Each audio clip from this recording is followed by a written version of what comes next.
پچھلے دنوں سیالکوٹ میں جو واقعہ پیش آیا تو وہ انتہائی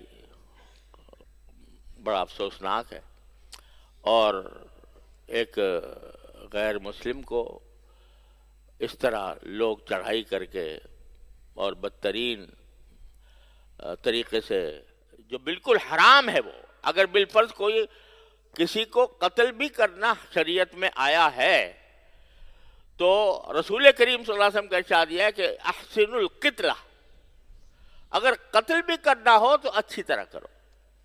اچھی طرح کرنے کا مطلب 1 سیکنڈ میں اس کا گردن کاٹ دو، اس کو ذبح کر دو۔ گردن سے ذبح کرنا سب سے آسان طریقہ ہوتا ہے قتل کا، وہ کر دو۔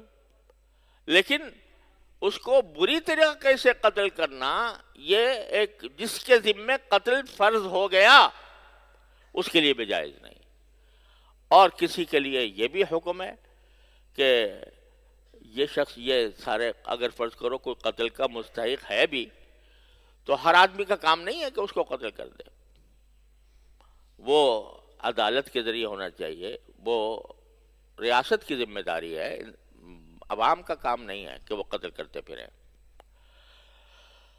بس افسوس یہ ہے کہ ہماری عدالتیں ہی ناکارہ ہو گئی ہیں، اور اس میں ان کو جو حقیقی طور پر جو سزا پانے کا مستحق ہے اس کو بھی آزاد کر دیا جاتا ہے، اور دل میں یہ خوف بیٹھا ہوا ہے کہ اگر توہین رسالت کے کسی مجرم کو ہم نے سزا دے دی تو ہمیں مغرب کیا کہے گا۔ ارے بھائی، جب تک تم ان سے ڈرتے رہو گے اور جب تک تم ان کا بوجھ اپنے دماغ پر رکھو گے کہ ان کو راضی کرنا ہے تو اس وقت تک کبھی تمہیں فلاح نصیب نہیں ہو سکتی۔ ایک ہمارے ہاں شاعر سے مشہور اسد ملتانی مرحوم، بہت پیارا شعر انہوں نے کہا کہ ہنسے جانے سے جب تک تم ڈرو گے، ہنسے جانے سے جب تک تم ڈرو گے زمانہ تم پہ ہنستا ہی رہے گا۔ آج آپ ان کے ڈر سے اور ان سے مرعوب ہو کر آپ اپنے ایسے کام کرتے ہو کہ جی بخل، ارے بندے خدا، تم نے سر سے لے کر پاؤں تک ان کی نقالی کر کے دیکھ لی، کون سا کام ایسا ہے جو تم نے ان کو راضی کرنے کے لیے ہی کیا ہو؟ ان کی تہذیب، ان کی معاشرت، ان کے افکار، ان کا حلیہ، ان کا لباس، ان کا چہرہ، سب کچھ ان جیسا بنا لیا، پھر بھی روز پٹائی ہوتی ہے تمہاری۔ ہنسے جانے سے جب تک تم ڈرو گے زمانہ تم پہ ہنستا ہی رہے گا۔ کسی کا آستاں اونچا ہے اتنا کہ سر جھک کر بھی اونچا ہی رہے گا۔ نبی کریم سرور عالم صلی اللہ علیہ وسلم کا آستانہ اتنا اونچا ہے کہ سر جھکاؤ گے تو بھی سر اونچا رہے گا تمہارا، اور دوسروں کی نقالی کا یہ حال ہوگا۔ اس کی وجہ سے ہمارے دلوں میں انسان ہے، اس کے دل میں اگر اس کے کسی کو پتہ چلے کہ رسول کریم سرور عالم صلی اللہ علیہ وسلم کی اس نے اہانت کی ہے العیاذ باللہ، تو اس کا جذبہ تو امڑے گا، لیکن اس طرح نہیں کہ جذبہ امڑے اور اللہ کے رسول کے حکم کو پامال کر دو۔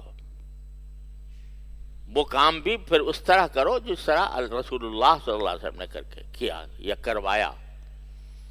تمہیں اس کا حق نہیں ہے کہ تم اپنے ہاتھ میں قانون لے کر اور خود سزائے نافذ کرتے چلے جاؤ بغیر تحقیق کے، جھوٹا الزام لگا کر۔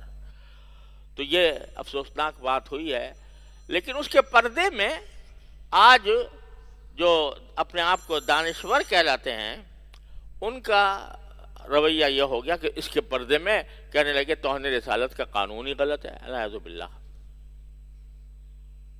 ارے بھائی، اس میں قانون کا کیا قصور؟ ایک شخص نے جھوٹا الزام لگایا اور پھر اس نے خود ہی سزا دے دی، قانون تک تو پہنچا ہی نہیں، قانون کا کیا قصور؟ نبی کریم صلی اللہ علیہ وسلم کی اہانت سے بڑا جرم اس کائنات میں کوئی اور ہو نہیں سکتا، اس لیے قانون توہین رسالت کا اس سے کوئی تعلق نہیں۔ اب یہ اس طرح کا پروپیگنڈا مغرب سے پہلے خود ہمارے مغرب زدہ دانشور کہلانے والے انہوں نے شروع کر دیا۔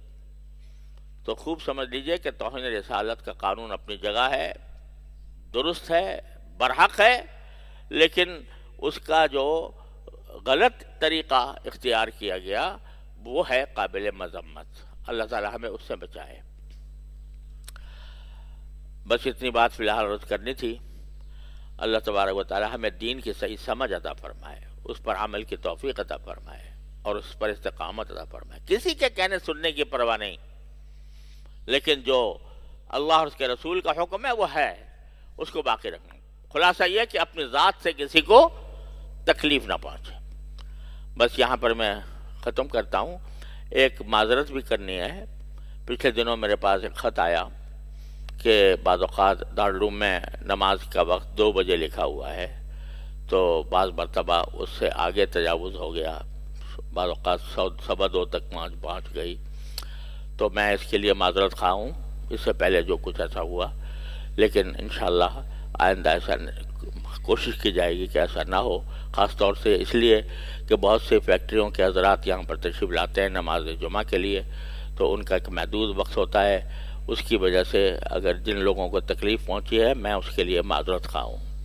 البتہ ایک بات واضح کرنا چاہتا ہوں کہ نماز کا جو وقت لکھا ہوا ہے 2 بجے، تو نماز کا مطلب ہے خطبہ، اس لیے کہ جمعہ کی نماز بغیر خطبے کے مکمل نہیں ہوتی، ادھوری ہے، جمعہ ہوتا ہی نہیں بغیر خطبے کے۔ لہذا نماز جمعہ کے معنی ہے خطبہ جمعہ، عربی خطبہ، وہ 2 بجے تک شروع ہو جانا لازمی ہے۔ انشاءاللہ آئندہ اس کا خیال رکھا جائے گا۔ اگر کچھ حضرات کو یہ خیال ہو کہ 2 بجے کا مطلب نماز جمعہ ہے، نماز ہے، خطبہ نہیں ہے، تو یہ خیال درست نہیں۔ اگر اس میں بھی کوئی تکلیف ہے تو مجھے مطلع کر دیا جائے، تاکہ نماز کا وقت 2 بجے سے 5 منٹ پہلے کم از کم رکھ دیا جائے، لیکن خطبہ جو ہے انشاءاللہ وہ 2 بجے ہوگا۔ اللہ تعالی ہم سب کو، اللہ تعالی اپنے احکام پر عمل کرنے کی توفیق عطا فرمائے۔